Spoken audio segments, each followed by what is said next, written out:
നമസ്കാരം. AISA all India students association CPIML Marxist Leninist പാർട്ടിയുടെ വിദ്യാർത്ഥി വിഭാഗം നേതാവായ നേഹ ബോറയെ സംബന്ധിച്ചുള്ള വാർത്തകൾ തത്വമയി ന്യൂസ് പ്രേക്ഷകരുടെ മുമ്പിൽ, അവരുടെ യഥാർത്ഥ രൂപം എന്താണെന്നുള്ള വാർത്തകൾ പ്രേക്ഷകരുടെ മുമ്പിൽ തത്വമയി ന്യൂസ് ഇതിനോടകം അവതരിപ്പിച്ചിട്ടുണ്ട്. വീട്ടിൽ നിന്ന് അവരെ പുറത്താക്കിയതാണ്, അല്ലെങ്കിൽ അവർ വീട് വിട്ടിറങ്ങിയതാണ്, അതും 13-ാം വയസ്സിൽ. എന്തുകൊണ്ട്? അവർ ഈ CPIML പോലുള്ള വിഘടനവാദികളായിട്ടുള്ള രാജ്യവിരുദ്ധരായിട്ടുള്ള പാർട്ടിയുടെ വിദ്യാർത്ഥി ഘടകവുമായി ബന്ധപ്പെട്ട് പ്രവർത്തിക്കുന്നത് കൊണ്ടും അവരുടെ സഹവാസങ്ങൾ കൂടുതൽ ജിഹാദികളായിട്ടായതുകൊണ്ടും ആയിരിക്കാം അവരുടെ സൈനികോദ്യോഗസ്ഥനായ പിതാവ് അതിനോട് എതിർപ്പ് പ്രകടിപ്പിച്ചു. അവർ വീട് വിട്ടിറങ്ങി 13-ാം വയസ്സിൽ. അന്ന് മുതൽ തുടങ്ങിയതാണ് ഈ പ്രശ്നം. രാജ്യത്തിന് നേരെയുള്ള അവരുടെ ഒരു അമർഷവും പ്രവർത്തനങ്ങളും. അത്തരത്തിലുള്ള പ്രവർത്തനങ്ങൾ ജന്തർ മന്ദറിൽ നാം കണ്ടതാണ്. അപ്പോൾ ഒരു രൂക്ഷമായൊരു വിമർശനം അവർക്ക് നേരെയും ഈ പാറ്റകൾക്ക് നേരെയും ഈ ജന്തർ മന്ദറിൽ വിദ്യാർത്ഥികളെന്നുള്ള പേരിൽ പ്രത്യക്ഷപ്പെട്ട സകല പരിചിത മുഖങ്ങൾക്ക് നേരെയും, അല്ലെങ്കിൽ അവിടെ നിന്ന് പ്രശസ്തരായ മുഖങ്ങൾക്ക് നേരെയും ഉയർന്നിരുന്നു. അത് ജാർഖണ്ഡ് പബ്ലിക് സർവീസ് കമ്മീഷൻ പരീക്ഷകളിൽ നടന്ന ക്രമക്കേടുകൾ, പേപ്പർ ചോർച്ചകൾ, പിൻവാതിൽ നിയമനങ്ങൾ, ഇതിനെല്ലാമെതിരെ ഉദ്യോഗാർത്ഥികളും വിദ്യാർത്ഥികളും ദിവസങ്ങളായി സമരത്തിലാണ്. നിരാഹാരവും അവിടെ നടക്കുന്നുണ്ട്. നിരാഹാര സത്യാഗ്രഹം ഉൾപ്പെടെയുള്ള സമരമുറകൾ അവിടെ നടക്കുന്നുണ്ട്. ശാന്തമായി ഒരു രാജ്യവിരുദ്ധ മുദ്രാവാക്യവും ഇല്ലാതെ നടക്കുന്ന വന്ദേമാതരം വിളിച്ച് മാത്രം പ്രതിഷേധിക്കുന്ന വിദ്യാർത്ഥികളെയും ഉദ്യോഗാർത്ഥികളെയും ജാർഖണ്ഡിൽ നമുക്ക് കാണാം. ആ പ്രതിഷേധത്തിന് പാറ്റകളും ഈ നേഹ ബോറയെ പോലുള്ള രാജ്യവിരുദ്ധരും എന്തുകൊണ്ട് പിന്തുണ നൽകുന്നില്ല എന്നുള്ളൊരു ചോദ്യം ഉയർന്നിരുന്നു. വിമർശനങ്ങൾ ഉയർന്നപ്പോൾ പാറ്റകൾ പതിവ് പോലെ ഒളിച്ചോടി. പാറ്റകളുടെ തലവൻ അഭിജിത് ദീപ്കെ വിദ്യാർത്ഥികളെ വിളിച്ചു. പക്ഷേ കോൺഗ്രസിനെ വിമർശിക്കുന്ന ഭാഗം വന്നപ്പോൾ, കാരണം ജാർഖണ്ഡിൽ ഭരണത്തിലിരിക്കുന്നത് കോൺഗ്രസിന് സഖ്യകക്ഷിയായിട്ടുള്ള ഭരണകൂടമാണല്ലോ, അവരെ വിമർശിക്കുന്ന ഭാഗം വന്നപ്പോൾ അഭിജിത് ദീപ്കെ അസ്വസ്ഥനാവുകയും കോൾ കട്ട് ചെയ്ത് മുങ്ങുകയും ചെയ്തു. നേഹ ബോറയ്ക്ക് പക്ഷേ കുറച്ചുകൂടി ഒരു പ്രദർശനപരതയുള്ളത് കൊണ്ട് അഭിജിത് ദീപ്കെ എപ്പോഴും കഴിയുന്നതും തിരശ്ശീലയ്ക്ക് പിന്നിൽ നിൽക്കുവാൻ ആഗ്രഹിക്കുന്നൊരു വ്യക്തിയാണ്. മറ്റുള്ളവരുണ്ട് തിരശ്ശീലയ്ക്ക് മുന്നിൽ വന്ന് പാറ്റകളുടെ വിഷം വമിപ്പിക്കാൻ അല്ലെങ്കിൽ മാലിന്യം വ്യാപിപ്പിക്കുവാൻ. നേഹ ബോറ പക്ഷേ എപ്പോഴും ക്യാമറയ്ക്ക് മുൻപിൽ ഞാൻ എന്ന ഭാവമുള്ള ഒരു വ്യക്തിയാണ്.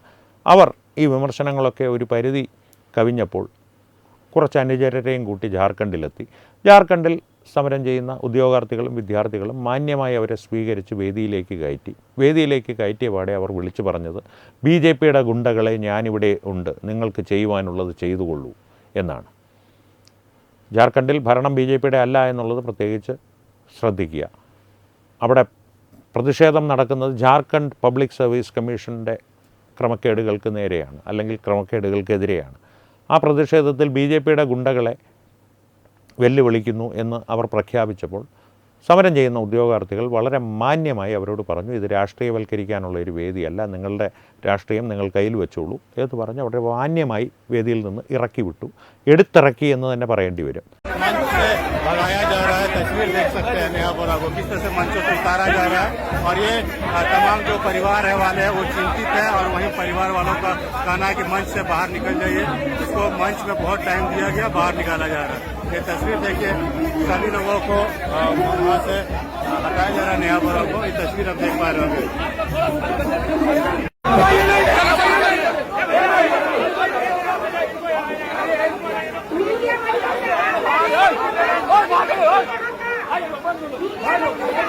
तस्वीर देखिए, हंगामा किस तरह से हो रहा है, उसको आया है बाहर निकाला जा रहा है। तस्वीर आप समझ सकते हैं कि नेहा बोरा मंच छोड़ने के लिए रेडी नहीं हो रही थी, तो मंच से उसको उतरने के लिए बोला गया, उसको बाहर निकाला जा रहा है। और ये तस्वीर आप देखिए कैसे बाहर निकाला जा रहा है छात्रों के द्वारा। देखिए कैसे बाहर निकाला जा रहा है, पकड़ के बाहर निकाला जा रहा है। देखिए पकड़ के बाहर निकाला जा रहा है। और ये तस्वीर देखिए, देख पा रहे होंगे किस तरह से पकड़ कर बाहर निकाला जा रहा है। ये नेहा बोरा को पकड़ के देखिए कैसे पकड़ कर बाहर निकाला जा रहा है। पकड़ के बाहर निकाल दिया। അതിൽ അപമാനിതയായ അവർ നേരെ സമരവേദിക്കൊക്കെ പുറത്തെത്തി. അവിടെ ഒപ്പം വന്ന അനുചരന്മാരുമായിട്ടൊരു ഡഫൊക്കെ കൊട്ടി ആസാദി വിളിക്കാൻ തുടങ്ങിയപ്പോഴും ഉദ്യോഗാർത്ഥികൾ പറഞ്ഞു, ദയവ് ചെയ്ത് ഇവിടെ വൃത്തികേടാക്കരുത് എന്നുള്ള ഒരു അഭ്യർത്ഥന സമരം ചെയ്യുന്ന ഉദ്യോഗാർത്ഥികളും വിദ്യാർത്ഥികളും അവരോട് മുന്നോട്ട് വെച്ചതിനെ തുടർന്ന് അവർ ആ സമര പന്തലിൽ നിന്നുമൊക്കെ കുറച്ച് മാറി വീണ്ടും ഈ പരിപാടി ആരംഭിച്ചപ്പോൾ ഒരു ഉദ്യോഗാർത്ഥി കുറച്ച് മഷി വാങ്ങിക്കൊണ്ടുവന്ന് അവരുടെ മുഖത്തേക്ക് അങ്ങ് ഒഴിച്ച് അപമാനിതയാക്കി അവിടുന്ന് പറഞ്ഞു വിട്ടു. ഇത് നേഹ ബോറയുടെ കാര്യത്തിൽ മാത്രമല്ല, പാറ്റകളോട് കൃത്യമായിട്ട് തന്നെ ഈ ഉദ്യോഗാർത്ഥികൾ പറഞ്ഞു, ഇനി നിങ്ങളിങ്ങോട്ട് വരണ്ട, കാരണം ഇത് രാഷ്ട്രീയവൽക്കരിക്കാനുള്ള ഒരു വേദിയല്ല, നിങ്ങളുടെ മാലിന്യം വമിപ്പിക്കുവാനുള്ളൊരു സമരവേദിയല്ലിത്. ഇത് ഞങ്ങൾ കൃത്യമായ ശുദ്ധമായ ഉദ്ദേശ ലക്ഷ്യത്തോടു കൂടി മുന്നോട്ട് കൊണ്ടുപോകുന്ന ഒരു സമരമാണ്. പാറ്റകൾക്ക് ഇവിടെ സ്ഥാനമില്ല, പാറ്റകൾക്കും രാജ്യവിരുദ്ധർക്കും ഇവിടെ സ്ഥാനമില്ല. വന്ദേ മാതരമാണ് ഇവിടെ മുഴങ്ങുന്ന മുദ്രാവാക്യം, ഭാരത് മാതാ കി ജയ് ആണ് ഇവിടെ മുഴങ്ങുന്ന മുദ്രാവാക്യം, അല്ലാതെ ആസാദി അല്ല എന്നുള്ളത്. നേഹ ബോറയോട് ഒരു റിപ്പോർട്ടർ ചോദിക്കുകയും ചെയ്തു, എന്തിൽ നിന്നാണ് നിങ്ങൾക്ക് ആസാദി വേണ്ടത് എന്ന് ചോദിച്ചപ്പോൾ അടിച്ചമർത്തലുകളിൽ നിന്നാണ്. ജാർഖണ്ഡിനെ കുറിച്ചുള്ള ചോദ്യങ്ങളുമൊക്കെ വന്നപ്പോൾ അവർ കൈകൂപ്പി, ഞാൻ നിങ്ങളെ BJP വിലയ്ക്ക് വാങ്ങിയിരിക്കുകയാണ് എന്ന് പറഞ്ഞു ഒഴിഞ്ഞ പല സന്ദർഭങ്ങളുണ്ട്. അഭിജിത്ത് ദീപ്കയാണെങ്കിൽ ഇത്തരത്തിലുള്ള കാര്യങ്ങൾ ചോദിച്ചാൽ അസ്വസ്ഥത പ്രകടിപ്പിക്കുകയും കഴിയുന്നതും വേഗം ആ ഒരു അഭിമുഖമോ കൂടിക്കാഴ്ചയോ അവസാനിപ്പിക്കുകയോ ചെയ്യുന്നൊരു വ്യക്തിയാണ്. സൗരവ് ദാസ് പിന്നെ പറയും, ഞങ്ങൾക്കിപ്പോൾ അതൊന്നും ശ്രദ്ധിക്കാൻ താല്പര്യമില്ല, ഞങ്ങൾ ഇനി അടുത്ത ഇലക്ഷൻ കമ്മീഷൻ്റെ നേരെയാണ് വാളെടുക്കാൻ പോകുന്നത് എന്ന് ഒരു അഹങ്കാരപൂർവ്വം പറയും. ആ വാളെടുക്കലൊക്കെ നമുക്ക് കാണാം ഇനി എവിടം വരെ പോകുമെന്നുള്ളത്. പക്ഷേ ഇപ്പോൾ തിരിച്ച് ജാർഖണ്ഡിലേക്ക് വന്നു കഴിഞ്ഞാൽ മുഖ്യധാരാ മാധ്യമങ്ങൾ, കേരളത്തിലെ എത്ര മുഖ്യധാരാ മാധ്യമങ്ങൾ ജാർഖണ്ഡിന് ജന്തർ മന്ദറിന് കൊടുത്തതിൻ്റെ ഒരു 10% കവറേജ് കൊടുക്കുന്നത് നിങ്ങൾ കണ്ടിട്ടുണ്ട്? കാണില്ല. കാരണം ജാർഖണ്ഡിൽ നടക്കുന്നത് കോൺഗ്രസ്സിനും കോൺഗ്രസിൻ്റെ സഖ്യകക്ഷിക്കുമെതിരായിട്ടുള്ള യഥാർത്ഥ ക്രമക്കേടുകൾക്ക് മേലുള്ള നേരെയുള്ള സമരമാണ്.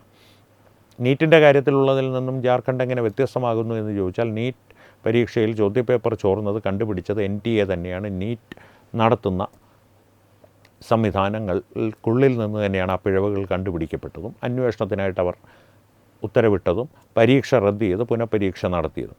ജാർഖണ്ഡ് പബ്ലിക് സർവീസ് കമ്മീഷനിൽ ഉദ്യോഗാർത്ഥികൾ തന്നെയാണ് ഈ വിവരങ്ങൾ പുറത്തു കൊണ്ടുവന്ന് സമരം ആരംഭിക്കുകയും ഇതുവരെ അതിന് പ്രതിയുള്ള ഗൗരവപൂർണമായിട്ടുള്ളൊരു നടപടി ഉണ്ടായിട്ടില്ല സർക്കാരിൻ്റെ ഭാഗത്തു നിന്ന്. അതുകൊണ്ട് തന്നെ ജാർഖണ്ഡും നീറ്റും വ്യത്യസ്തമാണ്. നീറ്റിൽ കൃത്യമായിട്ട് സർക്കാർ സംവിധാനങ്ങളെല്ലാം സ്വീകരിച്ചിരുന്നു. പക്ഷേ ഇവർക്ക് പാറ്റകളുടെ ഒരു സമ്മർദ്ദതന്ത്രം, ഇനിയൊരു സമ്മർദ്ദ സംഘടനയായിട്ട് മുന്നോട്ട് പോകാനാണല്ലോ. അത് സംബന്ധിച്ച് വിശദമായിട്ടുള്ളൊരു വീഡിയോ ചെയ്യുന്നുണ്ട്. കാരണം ഈ സമ്മർദ്ദ സംഘടന എന്നുള്ളത് വലിയ അപകടം പിടിച്ചൊരു പ്രവർത്തന ശൈലിയാണ്, അല്ലെങ്കിൽ ഒരു സംവിധാനമാണ്. അത് നമുക്ക് വിശദമായിട്ട് മറ്റൊരു വീഡിയോയിൽ ചർച്ച ചെയ്യാം. ജാർഖണ്ഡിൽ ഇവരുടെ ആവശ്യങ്ങൾ, വിദ്യാർത്ഥികളുടെ ആവശ്യങ്ങൾ ന്യായമാണ് എന്ന് തോന്നിയത് കൊണ്ട് മാത്രം താൻ നിമിത്തം ഒരു വിദ്യാർത്ഥിയും തെരുവിൽ ഇറങ്ങരുത് എന്നുള്ള ഒരു ധാർമ്മികത കാരണം ധർമ്മേന്ദ്ര പ്രധാൻ രാജിവെച്ചു. ജാർഖണ്ഡിൽ എന്തു സംഭവിച്ചു? ഒന്നും സംഭവിച്ചിട്ടില്ല. ജാർഖണ്ഡിൽ ഒന്നും സംഭവിക്കുന്നില്ല എന്നുള്ള തരത്തിലാണ് നമ്മുടെ ട്രീ കട്ടറിലെ മൊട്ടയായാലും ഏഷ്യാനെറ്റ് ന്യൂസിലെ വിഷജീവികളായാലും മുന്നോട്ട് പോകുന്നത്. അതുകൊണ്ട് തന്നെ ജാർഖണ്ഡ് വളരെ പ്രധാനപ്പെട്ടൊരു സമരഭൂമിയാണ്. ജാർഖണ്ഡിനെ ശ്രദ്ധിക്കൂ. പാറ്റകളുടെയും ഈ നേഹ ബോറെ പോലുള്ള രാജ്യവിരുദ്ധരുടെയും യഥാർത്ഥ മുഖം തിരിച്ചറിയൂ. ഈ വിഷയത്തിൽ തൽക്കാലം ഇത്രമാത്രം. ഈ വിഷയത്തിലുള്ള നിങ്ങളുടെ അഭിപ്രായങ്ങൾ, ഈ വിഷയത്തെക്കുറിച്ച് തീർച്ചയായിട്ടും അനുകൂലമായും പ്രതികൂലമായും അഭിപ്രായങ്ങളുണ്ടാകും. ആ അഭിപ്രായങ്ങൾ എന്ത് തന്നെയായാലും കമൻറ്റുകളിലൂടെ ഞങ്ങളുമായി പങ്കുവയ്ക്കുക. ഒപ്പം വീഡിയോ ലൈക്ക് ചെയ്യുക, പരമാവധി ആളുകളിലേക്ക് ഈ വീഡിയോ എത്തുവാനായി ഷെയർ ചെയ്യുക. ഏറ്റവും പ്രധാനപ്പെട്ട കാര്യം, തത്വമയി ന്യൂസിൻ്റെ യൂട്യൂബ് ചാനൽ നിങ്ങൾ ഇതുവരെ സബ്സ്ക്രൈബ് ചെയ്തിട്ടില്ലെങ്കിൽ സബ്സ്ക്രൈബ് ചെയ്യുക. അപ്പോൾ ഈ വിഷയത്തിലും മറ്റു വിഷയങ്ങളിലും സംവാദങ്ങൾ തുടരട്ടെ. വീണ്ടും കാണാം. നന്ദി, നമസ്കാരം.